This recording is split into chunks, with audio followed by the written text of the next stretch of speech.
Hey, hey, hey. How you guys doing? It's Art Banaka. Um, so I was doing a lot of thinking about our current state in the world and how's everything is seems to be so polarized. You have the extreme left and the extreme right, and there's really no balance, you know. And a lot of these protests that I've seen is nobody can seems to make it make sense to me. And this hatred towards the baby boomers or towards those who came before us, you know. So there's this ideology that's going around that we're trying to make the world a better place, and the people that came before us screwed it up. You know, they messed up a lot of the things that happened on their watch, and so therefore there's this resentment towards them, towards the baby boomers, towards these folks that's quote unquote screw the economy. And all the protests that we're actually having now that's trying to undo what we believe they did wrong. But the question that I have now is, aren't we also falling for the same trap that actually fooled them from the start? Because I'm still young, you know. I'm 34. Recently turned 34, and I mean, I've done certain research about the 60s, the 70s, and this whole concept of the sexual freedom, feminism, um, and all this other shit that was taking place. Where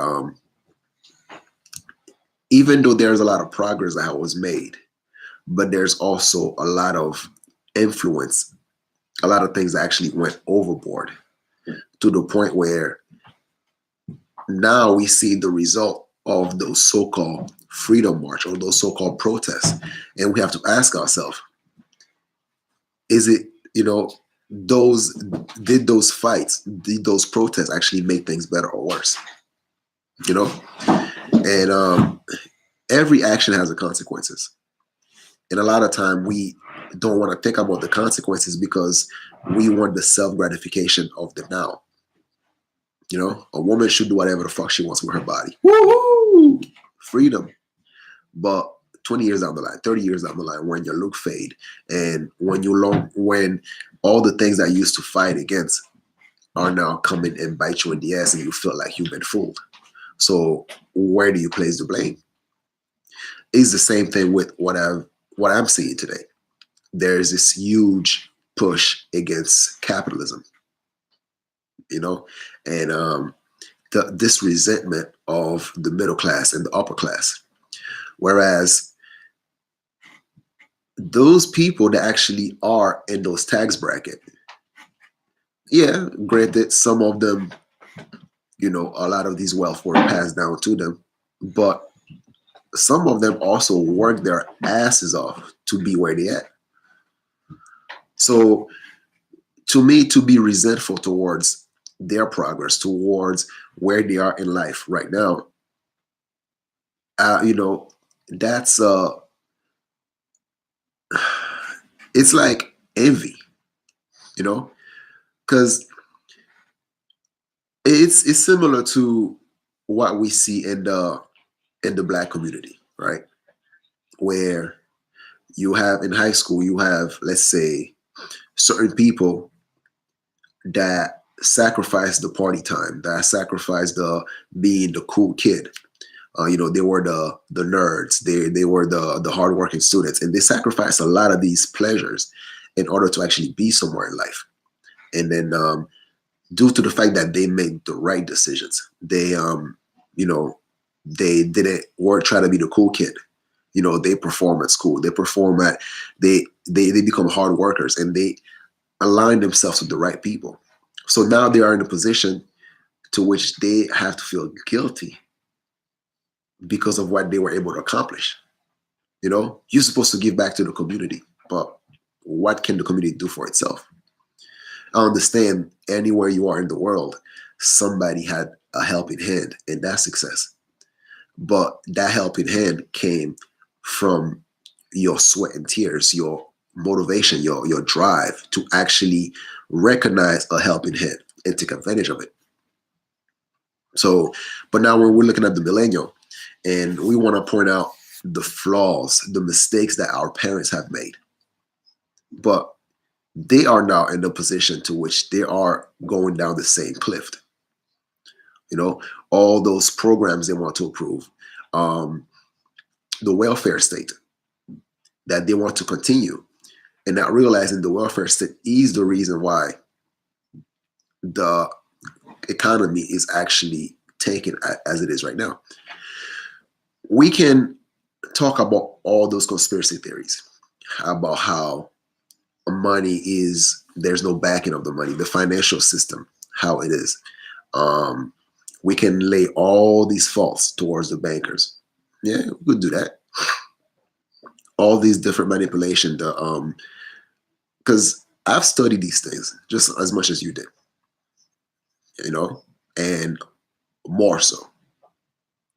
Because when I first started discovering some of these theories, some of these informations, whereas the financial system, how does it function, the basic economics, the law, the legalese, law of the land versus law of the seas, all these different aspects and how it works.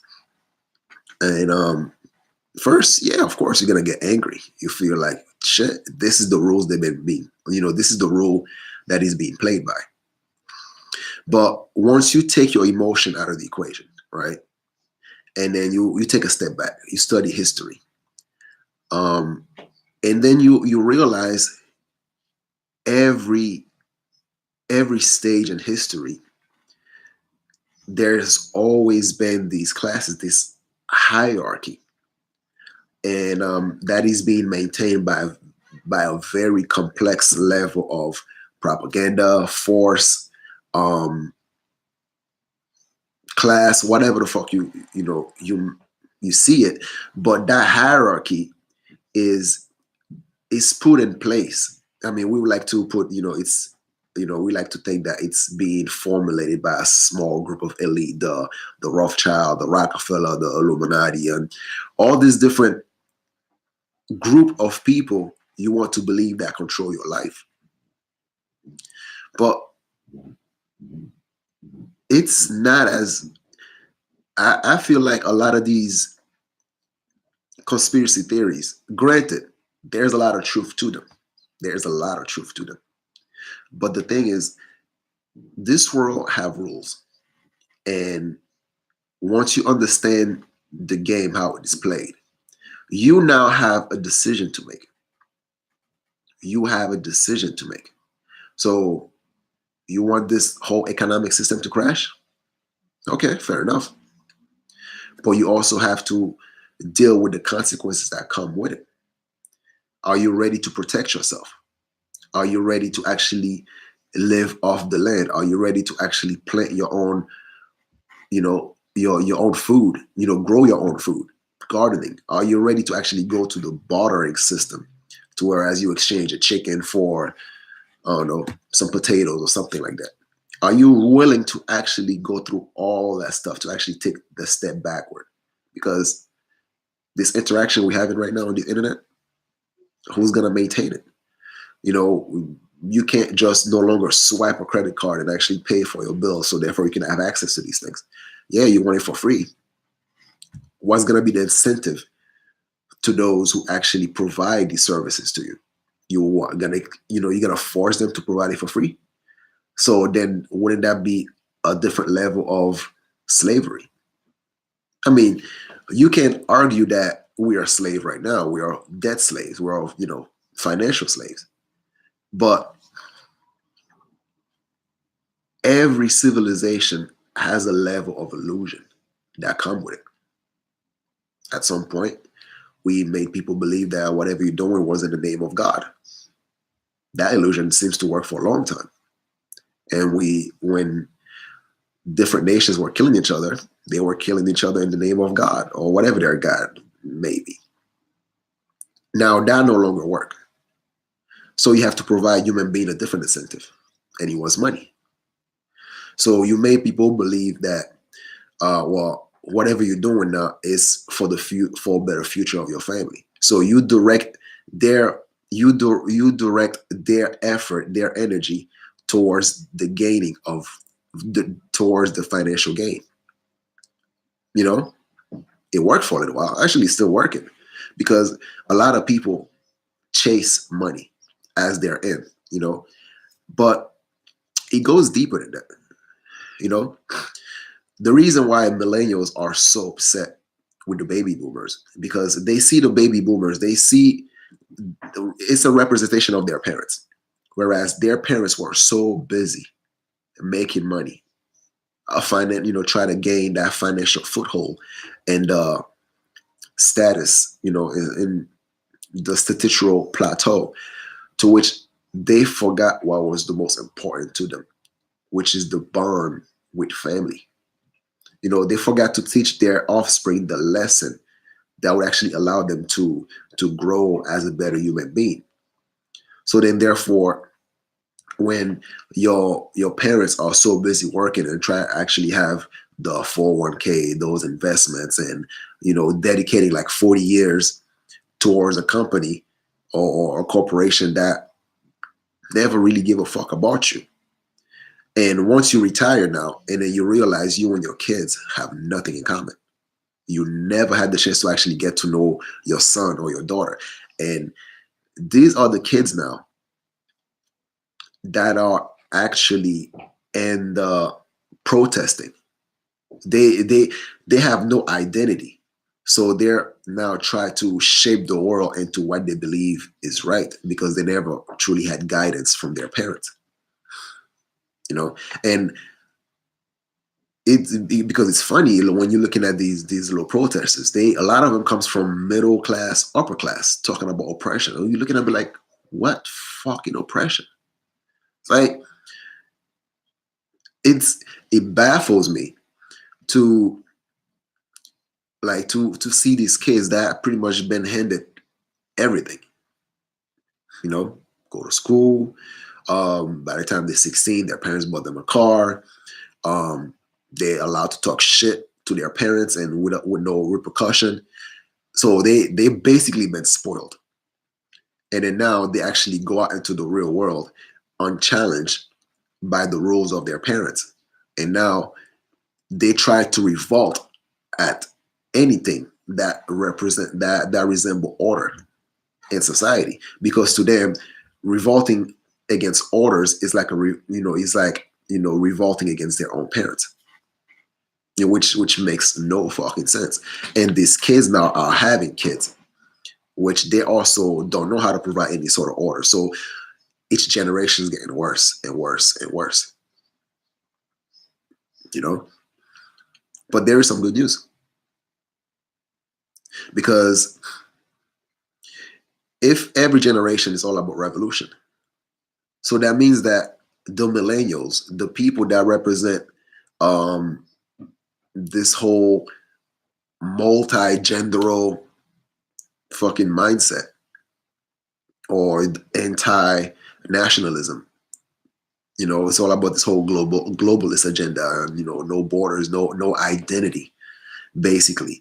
Those people that's trying to make the rules, that means that generation that's coming after them gonna revolt against it. And you can see the backlash now when with the leftists, as they try really, really hard with this whole called political correctness. What's happening now? Because of that mindset, Trump is in power. Because of that mindset, a lot of countries are now, it's a backlash. People are now realize that they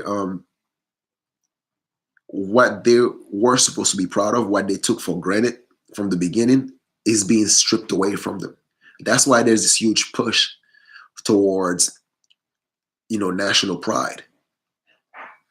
Like now more than ever, Americans are proud to be Americans. You know, white, black. There's this unity that's being formed, despite the fact that they try so hard to divide the whole black and white agenda. And there's this unity that's happening in the background, saying like, "Well, fuck that, we're all Americans." We've built this country just like the white man, even though our history was messed up. But which one among us has ever been enslaved towards the system of the past? So we keep bringing all these past affliction in order to actually make sure that we can never be united as a country, and people are fighting against that. And the millennial thinking that removing national pride is a way to actually undo the mistakes that their fathers did, the boomers. But in reality, they're actually now making the exact mistakes that the boomers done. This whole freedom, like you throw the baby out with the bathwater, there's no rules whatsoever, and thinking that that's the way to go forward. No, every society needs rules, needs guidance, needs a set of standard in order to actually thrive, in order to move forward. Without that, all you have is chaos. None of these fucking liberals are willing to give up their Starbucks or their internet or all this comfort that they have. None of them are willing to give it up. And they're not ready for it. Look at how they bash Poland. Poland is like, they are pride people, and yet they try to give that narrative that they're racist, they're sexist, and neo-Nazis, whatever the case may be. And a lot of these motherfuckers never been to Poland. And why usually happen? Because of that mindset, because the media pushed so hard to demonize Polish people. Now you even have those that could be troublemakers try to be on their best behavior to make sure that Poland as a whole is not represented in a negative light, which is fucking incredible. I wish that like the black people have the same sentiment, whereas you had the whole campaign of try to demonize black male as if like, we're evil, we don't take care of our kids, we don't do a whole bunch of shit. And I wish we actually have that sentiment as a whole to actually try to prove them wrong, try to be better human beings, try to be better men. So then therefore they look foolish whenever they talk shit about us. It's happening. It is happening. What up, Doug? What's going on, man? So what I'm saying is this, like, it's a conflict of ideologies where those who think they know better, but their ideas can't stand up to scrutiny. They don't know how to explain it, so then therefore they become violent. They become they end up bashing you because they cannot express their ideology to the point that is logical. And the baby boomers, a lot of them were the same way. Like, how could you explain some of the laws that they actually passed on? They didn't really make sense at all. But they fell for the same propaganda that we see right now the millennials are falling for. Yeah, I would love to have world peace. But you got to know the difference between pride and your heritage, but as well as maintaining respect for others. Anything other than that, that's just a false ego. You claim you want world peace, or you claim you want a whole bunch of shit, but truly you don't give a fuck. You don't. All you're doing this is for self-gratification. You're doing this for likes on Facebook. Um, I guess. Does anybody have any question? You have any question, Doug? So it's interesting though how the like every year or every generation, it's like same shit, different toilet. We don't even realize it when it's happening. Cheers, my dude. We don't even realize it when it's happening. This whole castration, the whole anti-male movement. Um, there's this huge push against women that actually want to be feminine, who actually want to be good women, and for men that actually want to be good people, good men, strong men that's not afraid of responsibility, that's not afraid to defend what they believe in. And it's like this whole protest towards lack of standard, it's baffled, as if like you're not allowed to have any sort of standard whatsoever. You're supposed to just accept everything. The left and the far right, they're preaching this ideology, and that really makes no fucking sense. There's no balance to it. And when you ask them about some of these questions, then they freak out. Okay, well, let's say, okay, for example, right? Say that everything that happens in the world is the fault of rich people, right? So what do you want to do? Do you want to get rid of all rich people? Okay, you get rid of them. So, and these are the people that actually had the drive to go out there, create a company, and that company turned into a multi-million-dollar corporations. Yes, granted, a lot of time they get lost along the way. They actually put profit versus, before people, which is true. You can agree. I can agree to that. But let's say that you get rid of all these corporations. You start everything on a level playing field, right? So now what you have is like this huge power vacuum. You're going to have people that's going to have to use force to attain power.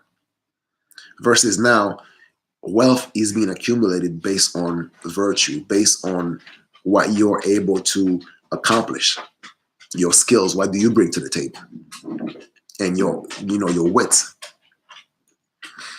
So you want to punish those who actually can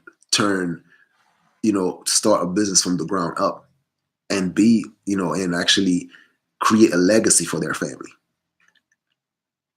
You think those spoiled the kids that don't even know how to actually maintain a business, maintain society, all they want to do is chaos, because it's easy to destroy. But what comes afterward? What are you gonna do afterward once the system collapses? Once you can no longer allow to have pride on your heritage, on your history. Like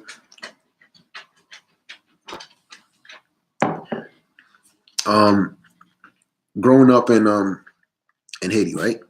In 1991, I believe. Yep, 1991 was there was a coup against Aristide.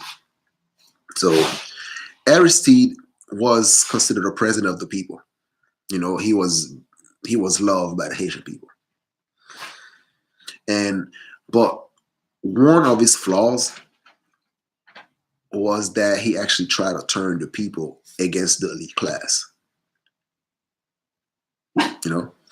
And hold on a second, let me let my dog out. What's up?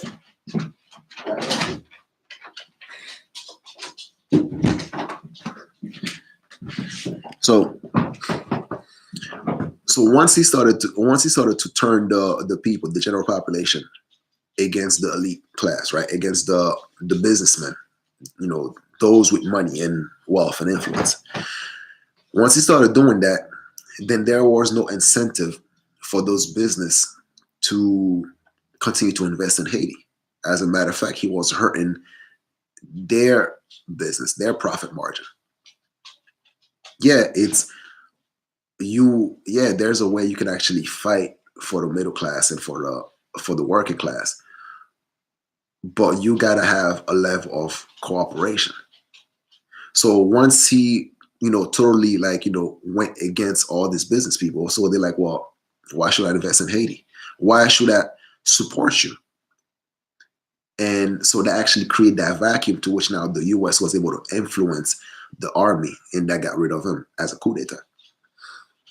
So it's like with Donald Trump, right? I didn't like Donald Trump before, and most people would agree he's an asshole. He is an asshole. And but the thing about it though is like, yes, a lot of truthers would agree that he's just another pawn. Um, but he's doing certain things that benefit the working class, the middle class, and the upper class at the same time, and not totally destroying the banking system that we have, the system that we have, because he knows that once you do that, it would be worse off, and America will not be able to compete on a global scale. So you need to be able to have both the elite and the working class and the middle class in order to actually have a functioning society. And with the merit system that we have in our economy, is that those who hustle the hardest, those who actually knows how to play the game, as far as investment and the credit system, these are the motherfuckers that thrive. And you do have so much information now on how to do that. But the thing about it though, people are not interested in getting better. People are not interested in improving their situation. They care about bitching about it. Because once you put them in a situation to which now they can no longer bitch, there's a responsibility that comes with it. If you gotta invest, if you invest in real estate, now you have a responsibility to make sure that your investment remains, keeps growing. And that takes time, that takes effort, that takes energy, and people don't want to have all these responsibilities. So it's easier to complain about the man, or the man have his foot on my neck. The man's doing this, the man's doing that. But what are you doing to actually better your situation? You're not. You ain't doing shit. So that's why I think the millennials, they are so pissed off at the baby boomers, because of the system because of the way they see themselves in lives. They've been tricked by this whole college thing. Go to college, do something about it. But you are doing the same thing as the baby boomers. You are still being tricked by the propaganda that's being spilled upon you. You're not a trendsetter. You're a follower. You're a bandwagoner. And the road to hell is paved with good intention. So always look out for the wave. Always look out for, ideologies that are too popular, that are supposed to be the norm. Just learn to think for yourself. And let's say a decade from now, and we're gonna be the baby boomers. We're gonna be the ones, the millennials gonna be the one that our children will be revolting against. All those whole bullshit signal virtuing or hate speech, all that crap that limits their freedom. We don't even realize that we are enslaving our children. We are enslaving the next generation with our actions right now. And they will revolt against it. They will be the one bitching about us. Like, where the fuck were we? How did we allow that to happen? That's why I'm speaking on it. Don't listen to the media. Just do your research, open dialogues, criticism. Ideologies are meant to be challenged in order to withstand the test of time. So, stay woke, I guess. Fuck it. Stay vigilant. Art Banaka, share, like, comment. Doug, thanks for checking out, man, the live stream. All right, guys, I'm out of here. And hit the like button, subscribe. All right, peace.